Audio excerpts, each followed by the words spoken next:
Halo semuanya, kali ini kita akan bahas referensi general dan acuan definite dalam semantik. Bersama saya, Andina Putri Aulia, mahasiswi Pendidikan Bahasa Indonesia semester 6. Sebelumnya, kita bahas dulu pengertian dari referensi. Referensi di sini berarti perkataan yang dikeluarkan oleh penutur yang berupa ciri-ciri atau gambaran fisik dan dapat diidentifikasikan oleh lawan tutur. Dalam Kamus Besar Bahasa Indonesia atau KBBI tahun 2000 halaman 939 disebutkan bahwa referensi adalah sumber acuan, rujukan, atau petunjuk. Sedangkan menurut Ramlan tahun 1993, yang dimaksud referensi atau penunjukan adalah penggunaan kata atau frasa untuk menunjuk atau mengacu kata, frasa, atau mungkin juga satuan gramatikal yang lain. Contohnya, aku baru saja membeli sesuatu sepertimu, tapi warnanya lebih banyak dan bervariasi. Kata sesuatu di sini berarti referen yang mengacu pada barang yang dimilikinya. Kata ganti yang dipakai oleh penutur untuk menjadi objek yang akan diidentifikasi oleh lawan tutur dan mempunyai referen yang sama. Berciri warnanya lebih banyak dan bervariasi. Nah, itu dia penjelasan dari referensi. Dengan demikian, referensi general menurut Cruz tahun 2004 halaman 311 adalah acuan pada seluruh referen atau dapat dikatakan bahwa referensi yang tidak merujuk atau mengacu kepada satu objek saja, melainkan sekelompok atau secara general yang berarti umum. Contohnya, sapi berkaki 4, sapi pemakan rumput.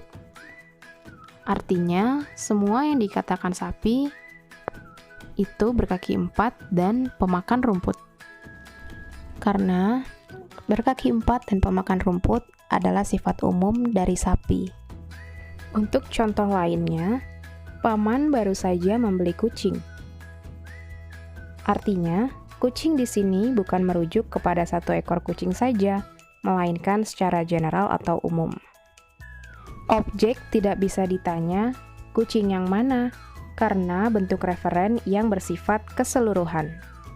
Itu dia penjelasan dari referensi general. Sekarang, kita lanjut ya ke acuan definite. Acuan. Acuan adalah maksud atau tujuan penutur dalam bertutur, agar apa yang ingin disampaikan oleh penutur dapat dipahami oleh pendengar atau lawan tutur. Acuan juga disebut petanda, yang merupakan komponen ketiga yang menjadi bahasan semantik, terutama dalam kaitannya dengan teori segitiga makna. Acuan adalah sesuatu atau benda yang ditunjuk oleh kata atau bahasa, baik sesuatu itu bersifat realistis, imajinatif, maupun ilusi. Acuan dapat diklasifikasikan menjadi dua bagian, acuan di dalam bahasa dan acuan keluar bahasa. Acuan di dalam bahasa yaitu beberapa kosakata atau istilah yang ditujukan ke hal-hal yang berada di dalam bahasa. Misalnya, istilah-istilah seperti subjek, objek, jumlah, kalimat, dan sebagainya. Sedangkan acuan keluar bahasa yaitu acuan atau benda atau sesuatu yang berada di luar bahasa, baik bersifat real di alam semesta maupun tidak. Contohnya, Adi pergi ke kantor pukul 10 pagi, tetapi dia harus terlambat karena motornya mogok. Kata dia dan nya dalam kalimat mengacu pada Adi sebagai subjek atau acuan yang dimaksud. Pada contoh kedua, Anwar dan dia pun segera pergi. Dia datang dan Anwar pun segera pergi. Dia dalam kalimat A sangat mungkin mengacu ke Anwar, sedangkan pada kalimat B, Anwar tidak mungkin mempunyai referen yang sama dengan kata dia. karena dia di sini mengacu kepada orang lain. Dalam kenyataan tindak berbahasa, bahasa manusia selalu merujuk mengacu pada orang atau sesuatu yang lain, baik yang dinyatakan langsung maupun tidak langsung. Pengacuan langsung biasanya merujuk pada nama-nama yang membantu kita mengenal referen. Berhadapan dengan pengacuan yang tidak langsung, tampaknya itu sangat sulit, sehingga memerlukan strategi yang baik strategi linguistik maupun strategi non-linguistik dalam usaha mendapatkan acuannya yang benar.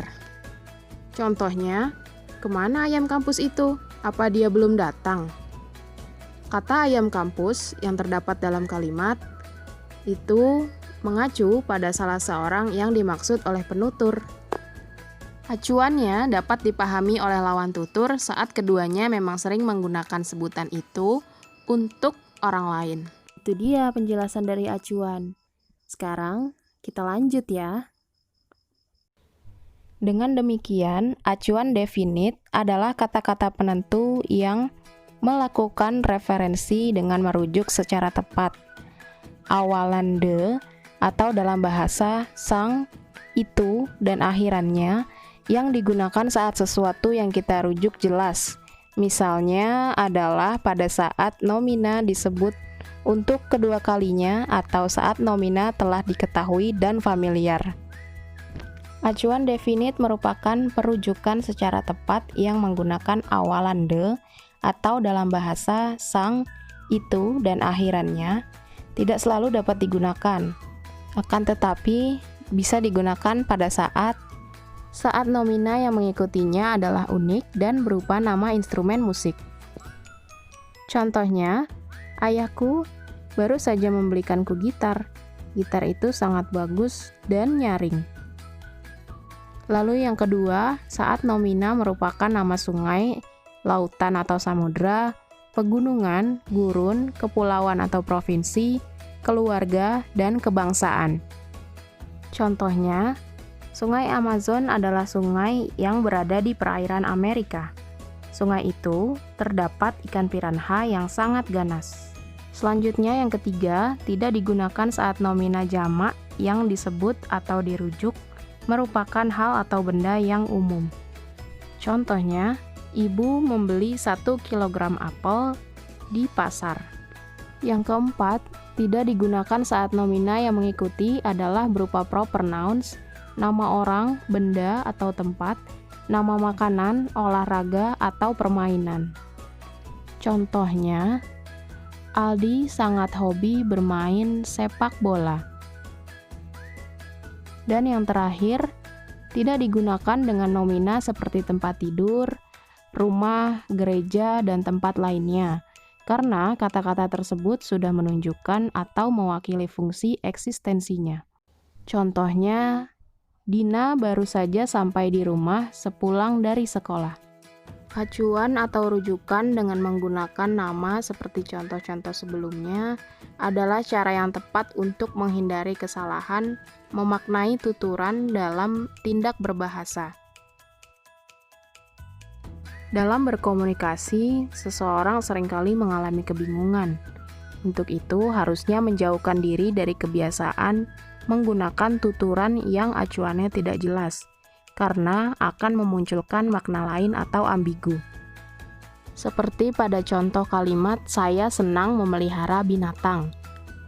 Saya bisa mengacu kepada siapa saja yang berbicara.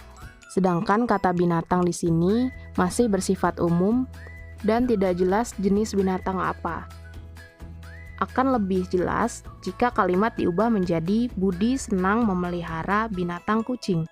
Sampai di sini sudah paham kan tentang referensi general dan acuan definite? Kalau gitu, ini dia simpulannya. Simpulannya adalah referensi adalah penyebutan ciri atau gambaran fisik yang merujuk kepada sesuatu, orang, atau benda. Sedangkan referensi general adalah referensi yang tidak mengacu kepada satu orang atau benda, melainkan sekelompok atau secara umum. Acuan adalah maksud atau tujuan yang merujuk kepada sesuatu, orang atau benda dengan menggunakan kata ganti. Sedangkan acuan definit adalah tujuan yang merujuk secara tepat dengan menggunakan nama-nama dan penegasan acuan agar pesan tersampaikan dengan baik. Itu dia penjelasan materi dari saya tentang referensi general dan acuan definit dalam pragmatik semantik. Terima kasih telah menonton ya, semoga ilmunya dapat bermanfaat. Sampai ketemu lagi ya.